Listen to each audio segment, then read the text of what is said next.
Breaking up with a friend is just as awkward as a romantic breakup, but you can do it without inciting excessive drama. First, try the subtle fade out. Don't hit unfollow. That's a digital declaration of war. Instead, mute their account to quietly drop off the radar.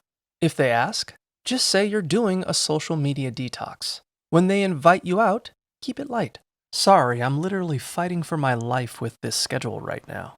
Better yet, actually get busy with new hobbies. If you run into them, stay cordial but brief. Now, if the fade out fails, you'll need to have the talk. Plan your words ahead of time and use I statements so you don't sound accusatory. Sit down privately and say, "Our friendship has become a negative force, and I think it's best we part ways." They might cry or get angry, but don't bite or get dragged into drama. Afterward, stay classy.